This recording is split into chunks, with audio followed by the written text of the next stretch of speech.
itself. You're on a time limit. And I just realized that this video is probably going to be in a second part. So if you're here for part 2, hello there. Haha. So, as I was saying from the last video, talking about the flan. And here. And the one I left off on was the one in Port Royale. In Port Royale, I will repeat this just in case if the video really inked, and, made things feel a little awkward.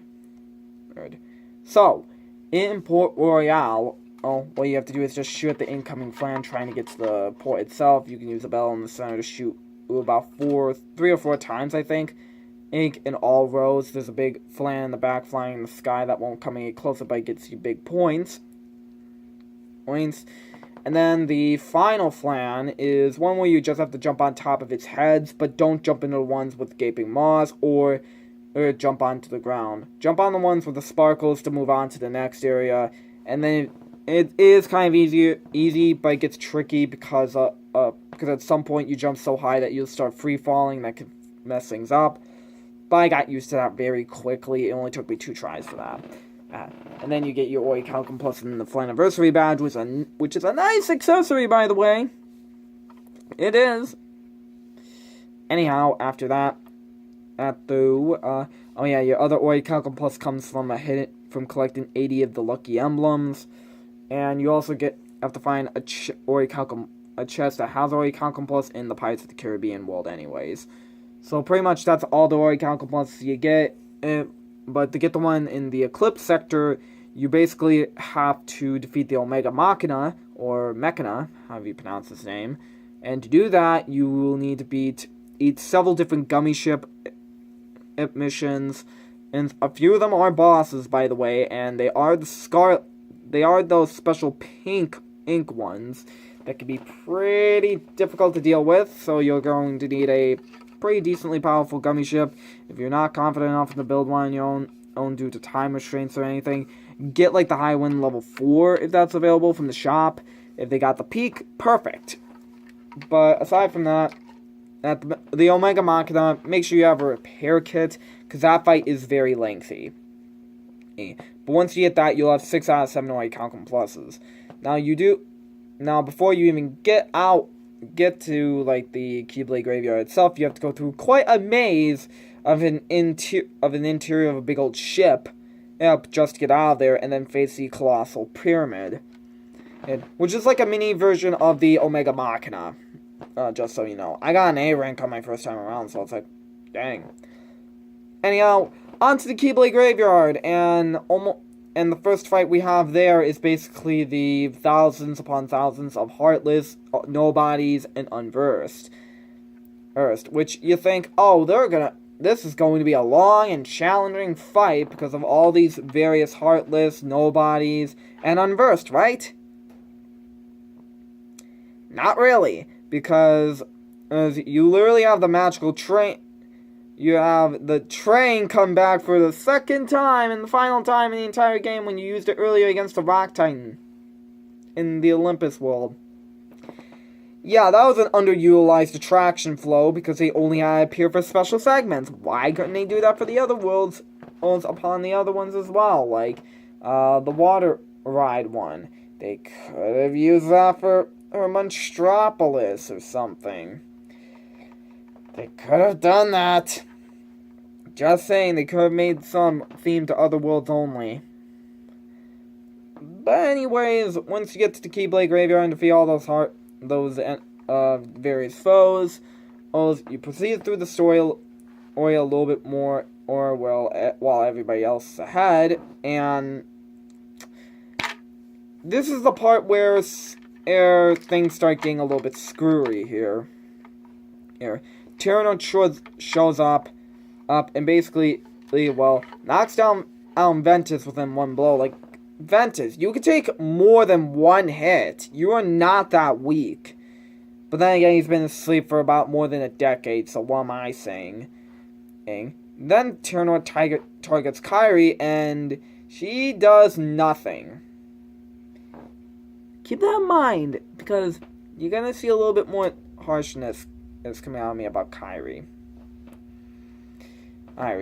Sora tries to protect her, but Goofy comes in with his shield, basically deflects the attack. And then Donald pulls off probably one of the most amazing things that really does redeem him as a character overall, a little bit. Because you know how Donald is he's usually not that one party member that heals you very, very often throughout the other Kingdom Hearts titles. That was the issue with party members back then in other Kingdom Hearts installments, that they wouldn't really be good party members. At least they tweaked it for KH3. But anyways, basically, even though Donald probably eliminated Terranort with that Zeta Flare, it looked like Donald also took himself out in the process because it made him keel over almost immediately, which, let me be honest, that kind of sucks that Donald had all his power but can't probably use it. Like, seriously. All these other spells, by the way, normally Sora does not have access to. He normally doesn't. He doesn't have access to, like, Ultimate Weapon. Like, the most diverse abilities he's had access to was in Kingdom Hearts Recoded. But that's not the time to talk about that now, is it? Let's try and keep this thing a little bit shorter. Now, overall, everybody ends up falling and doesn't do jack shite, and Sora basically falls into despair a little bit too easily, mind you. About everybody being sucked up by a giant heartless tornado that Terranort summoned. But Sora gets sent off to and this is literally titled The Final World, where basically it's the last place where people end up before or when they die. But Sora's still alive thanks to Kairi. And basically, we have to piece Sora back together by collecting other selves of him. But there are two missable cutscenes that I've been hearing that tie-in that have stuff to do with Nominate. It sounds like Shion to me because their voice actors are because it's the same voice actor, but not much of differences to me. And then another character that people are speculating are either Skuld or Strelitzia. I don't know who. I really don't. But aside from that after piecing Sora back together, you then have to gather the other seven Guardians of Light that have lost their heart to a Heartless called the Lich, and you have to go diving back through other worlds, and eventually, once you get all their hearts back, young Xehanort comes into the San Francisco-like world to tell you that there's no saving you since you dived too far into the darkness. So it's probably done that many of times and still come back. What the heck are you saying? Anyways, afterwards, Sora reunites with Kairi, and they're back in the realm of light. Basically, or they went ahead, and the same cutscene does play out a little bit, except a Lingering Will shows up out of nowhere. And real quick, if you miss those hidden stars, you're not going to get any context as to why Lingering Will is suddenly there. Okay? And he was only there for one scene. It was like, do you get axed off screen? Anyhow, after the party has been able to, Terranort and Lingering Will fight elsewhere, while other Seekers of Darkness show up to essentially, try and finish the group off. And people seem to be aware that they have a second chance, except the same cutscene played out, so what the heck? Then they get surrounded by a bunch of Heartless yet again, and until one thing happens called the Light of the Past, which Ventus seems to know about, but is never explained, and basically the Light of the Past, and yes, there's a cutscene with young Xehanort, with a younger version of Xehanort, and Ericus playing that board game still, where Ericus looks like he's about to lose, but has the piece of Sora retreat to the back, and then other pieces appeared, and basically, of what happens is, this is the part where all 300 usernames from Kingdom Hearts Union Cross come into play, because you get to use each one of their names as a reaction command to deal damage against that huge ball of ciao tornado. Oh, and then literally the last situation command is called Union Cross. To finish it off. And one of the insulting things at the end, though, is that you get Curaga as your final spell. Like, what the heck? Anyhow. Oh, after which, those Heartless do show up, though. But, Yensid comes in to unbar the way for us. And yes, that is the point where you get the Starlight Keyblade, but you can get it earlier, like I said, because of that code from Union Cross, which, oh, man. And anyhow, from there on out, you are having to defeat the other Seekers of Darkness. Each of them have their own conclusions. I'm not going to go through each and every one of them because it takes a little too long. And then you do, but during one of these, it is kind of important because Xemnas does end up taking Kairi. And yes, as Kairi has a Keyblade, but she does nothing. I know she was hot off her heels as a Keyblade wielder, but here's the thing. Sora didn't need training to be a Keyblade wielder. He never did.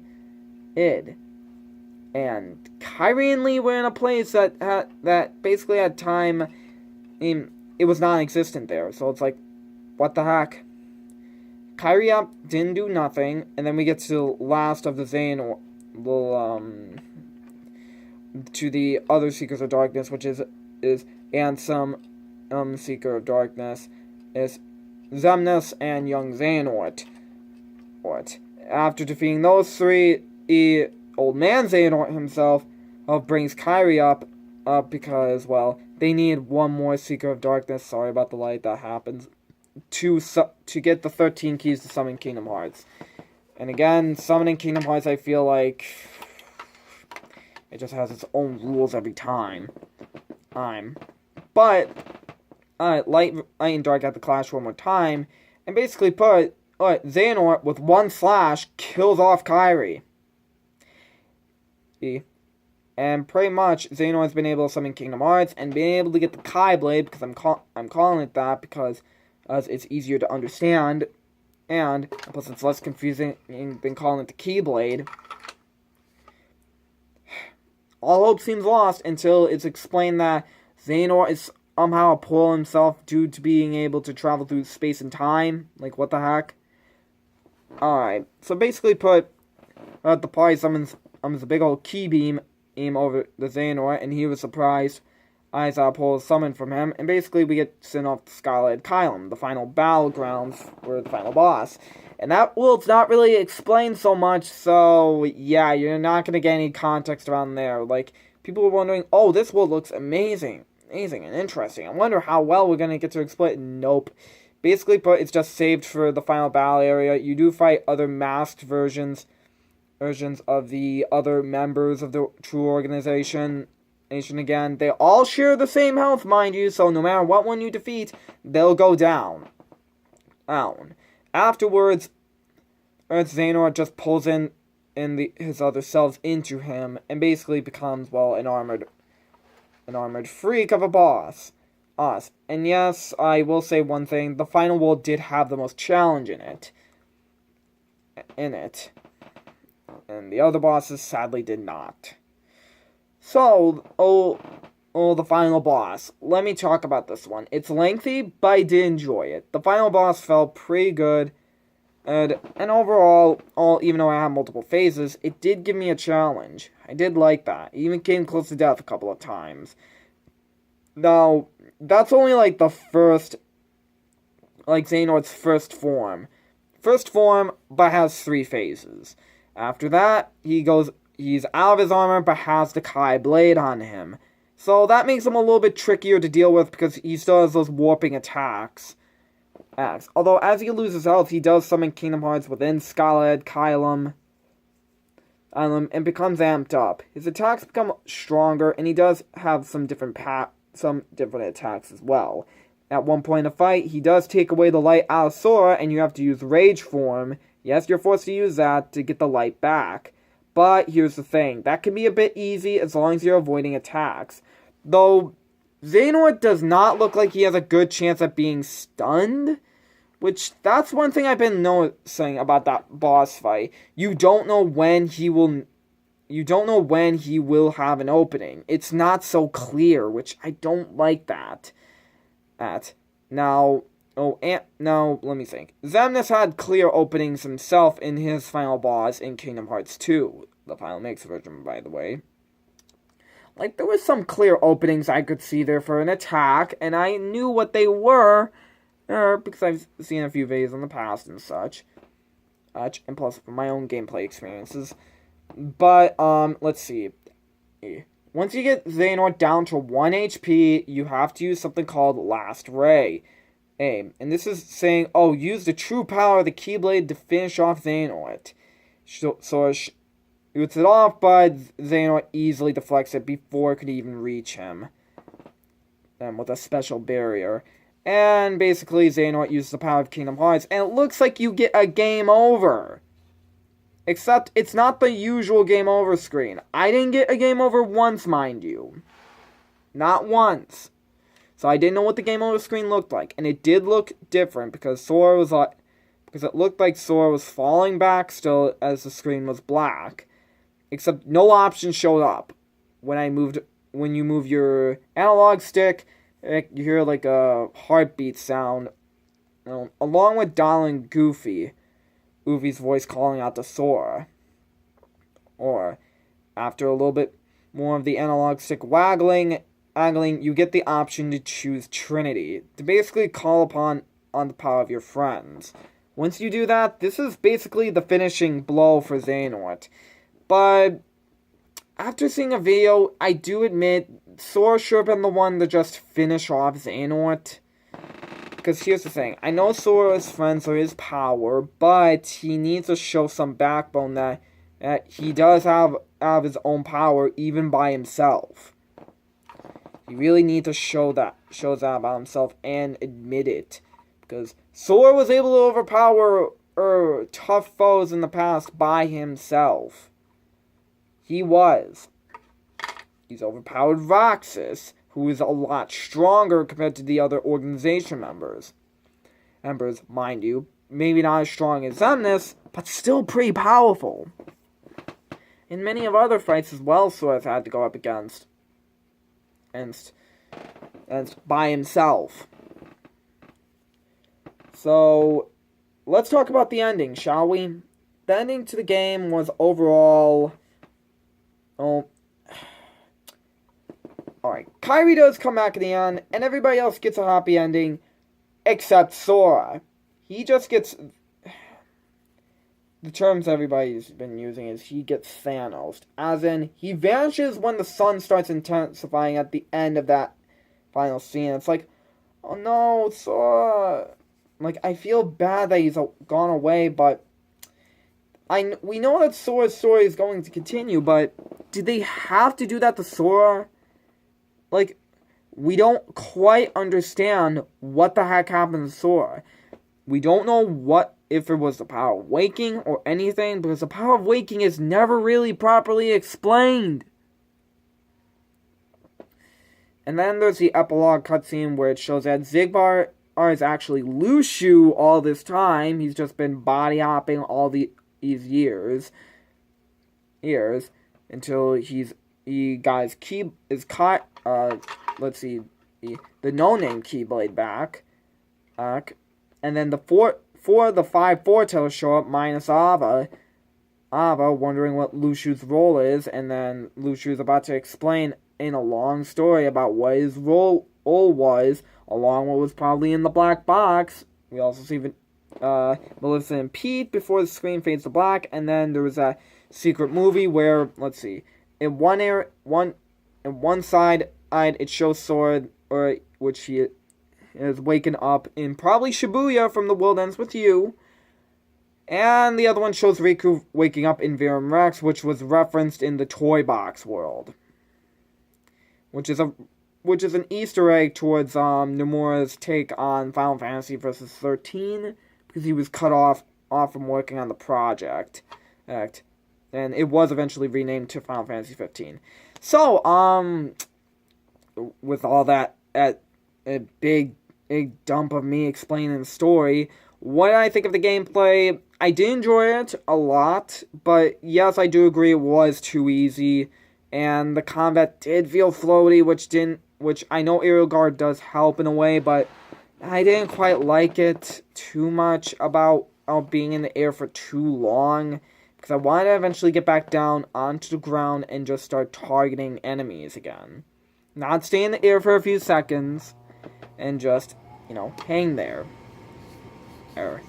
And one of the trophies, oh yeah, I forgot to mention, I did not have in the like defeating 200 pirate ships back in the Caribbean. That's a bit of a bad trophy. 100 ships would have been good enough, but 200 is really asking for a lot of time spent there, especially if you're going from island to island. In the end, I did enjoy Kingdom Hearts 3, but kind of like looking back on it. Oh, and one more thing. I did 100% this game, so yes, I have gotten every trophy. I've gotten everything completed out of this game. But here's one thing I think should fix the game. A Final Mix X DLC that includes critical mode and maybe some extra story content, maybe extra gameplay content. Right now, I just think the game could be better if it had some tweaks.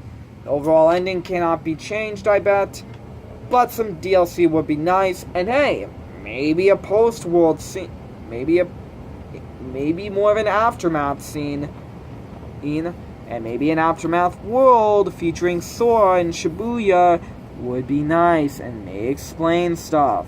And hey, maybe Sora will be back to have his happy ending with a Final Mix DLC.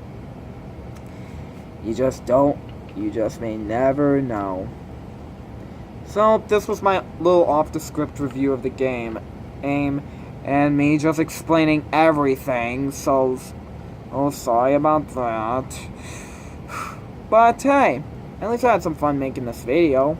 I mean, it only took me about an hour, roughly. Anyhow, I hope you all did enjoy this video. Sorry if this was too lengthy for you. Well, then again, this isn't all going to be in one video anyways, because my video decided to cut out on me. So, I think I'm going to leave it off here. Even if it is poor. Anyhow, ciao for now, everybody.